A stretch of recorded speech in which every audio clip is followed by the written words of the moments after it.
বিভিন্ন বিশ্ববিদ্যালয়গুলোতে doctorate degree প্রদান করা হচ্ছে এই লালন দর্শনের উপর। আমরা বিশ্বাস করি সবার উপরে মানুষ সত্য, তার উপরে নাই। লালনকে আমরা বিশ্বাস করি, রবীন্দ্রনাথকে বিশ্বাস করি, নজরুলকে বিশ্বাস করি। মিলন হবে কত দিনে, মিলন হবে কত দিনে, আমার মনের মানুষের সনে, আমার মনের মানুষের সনে।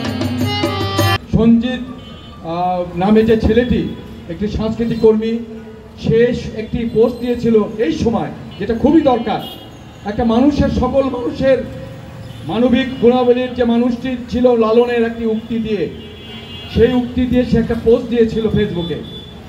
হঠাৎ করে কিছু মৌলবাদী, যারা পাকিস্তানের সেই সব প্রেতাত্মারা যারা এখনো ঘাপটি মেরে বসে আছে, এরা হঠাৎ করে সেই শরীয়তপুরের সঞ্জিতকে আক্রমণ করার জন্য তার বাড়িতে গিয়েছিল।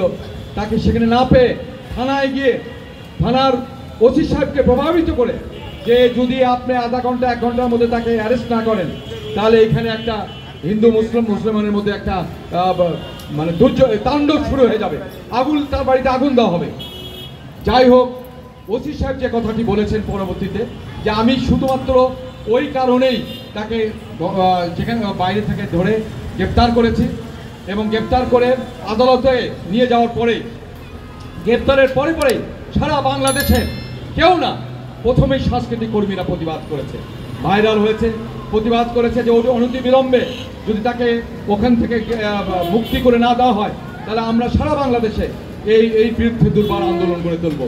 যাই হোক, মাননীয় আদালত তার বক্তব্য শুনে, তিনিও বক্তব্য শোনার পরে মুচলেকা দিয়ে যে এই ধরনের কাজের সাথে আমি আর জড়িত থাকবো না, কিংবা এই ধরনের একটা কথা লিখে তারপর তাকে মুক্তি দেওয়া হচ্ছে। আমাদের প্রশ্ন যে লালনকে আজকে বাংলাদেশের মুক্ত স্বাধীনতার 50 বছর পার হয়ে যাচ্ছে, লালনকে আমাদের নতুন করে লালনের কথা জানাতে হচ্ছে, রবীন্দ্রনাথের কথা জানাতে হচ্ছে, কাজী নজরুলকে চেনাতে হচ্ছে। এই যদি হয়, তাহলে আমরা আমাদের কোন বাংলাদেশকে গড়ব? আমরা বিশ্বাস করি সবার উপরে মানুষ সত্য, তার উপরে নাই। লালনকে আমরা বিশ্বাস করি, রবীন্দ্রনাথকে বিশ্বাস করি, নজরুলকে বিশ্বাস করি।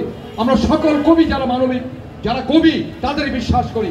তারা আমাদের প্রতিচ্ছবি, তারা মুক্তিযুদ্ধের প্রতিচ্ছবি, মুক্তিযুদ্ধের চেতনার প্রতিচ্ছবি। তাই তাদের ভালোবেসে আমরা আমাদের বাংলাদেশকে এগিয়ে নিয়ে যেতে চাই।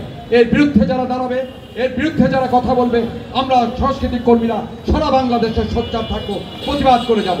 সাংস্কৃতিক কর্মীরা, স্বাধীনতা সপক্ষের শক্তি, প্রগতির মানুষরা, প্রগতিশীল মানুষরা বারবার রুখে দিয়েছে, বারবার প্রতিবাদ করেছে, বারবার এ ধরনের অপশক্তিকে তারা নির্মূল করার চেষ্টা করেছে। সেই ধারাবাহিকতায় আজকের এই প্রতিবাদ সমাবেশ।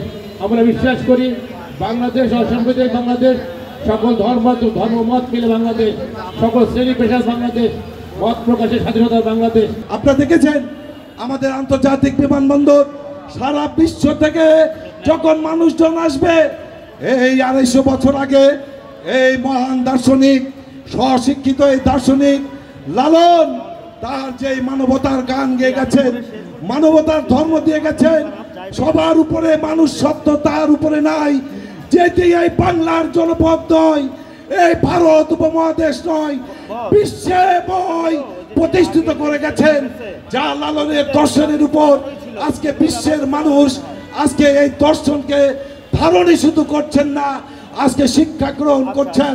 বিভিন্ন বিশ্ববিদ্যালয়গুলোতে ডক্টরেট ডিগ্রি প্রদান করা হচ্ছে এই লালন দর্শনের উপর। সেই লালন দর্শন, এই লালনকে জানার জন্য ভাস্কর্য করেছিল আমাদের সেই আন্তর্জাতিক বিমানবন্দরে। এই মৌলবাদী সাম্প্রদায়িক গোষ্ঠীরা লালনের ভাস্কর্যকে ভেঙে দিয়েছে। শুধু কি তাই, আজকে এই মহান স্বাধীনতার 1000 বছরের শ্রেষ্ঠ বাঙালি জাতির জনক বঙ্গবন্ধু শেখ মুজিবুর রহমানের, এই বঙ্গবন্ধু শেখ মুজিবুর রহমানের ভাস্কর্য স্থাপন করতে দেয়নি এই জামাত হেফাজত উগ্র মৌলবাদী সাম্প্রদায়িক গোষ্ঠী। বন্ধুরা আমার, লড়াই হবে ভাষা আন্দোলনের চেতনায়, লড়াই হবে মুক্তিযুদ্ধের চেতনায়, লড়াই হবে এই আমাদের সঞ্জিত রক্ষিতকে যারা গ্রেপ্তার করছে, এই প্রশাসনে রাষ্ট্রযন্ত্রে বসে ধর্মের সুস্থরি শুনছেন, আবেগ শুনছেন, আর অনুভূতিতে আঘাতের সেই মর্মর বাণী শুনছেন। তাদের বিরুদ্ধে আমাদের লড়াই, আমাদের এই মহামানবের ধর্ম সারা বিশ্বে প্রচার করতে আমরা মানব ধর্ম করতে চাই। আমরা সকলে মিলে ভাই ভাই বনে বনে হয়ে আমরা আমাদের পরিবেশ গড়ে তুলতে চাই। লালন যে প্রচার করেছেন জাত গেল বলে, এক সময় আমাদের এই মুক্তিযুদ্ধের আগে পাকিস্তানিরা আমাদেরকে এবং তারও আগে 1905 সালে বঙ্গভঙ্গ করে দ্বিজাতি তত্ত্বের ভিত্তিতে বঙ্গভঙ্গ করে আমাদেরকে দুটি জাতিতে বিভেদ করে দিয়েছিল। আমরা সেই বিভাজন মানতে চাই না। আমরা সকল ধর্ম সকলে যার যার ধর্ম পালন করব, কিন্তু আমরা আমাদের সাহিত্য আমাদের সংস্কৃতি দিয়ে আমরা একসাথে পাশাপাশি থেকে আমরা আমাদের সমাজে চলাফেরা করব, আমাদের দেশকে বিশ্বের দরবারে অসাম্প্রদায়িক রাষ্ট্র হিসেবে পরিচয় করিয়ে দেব।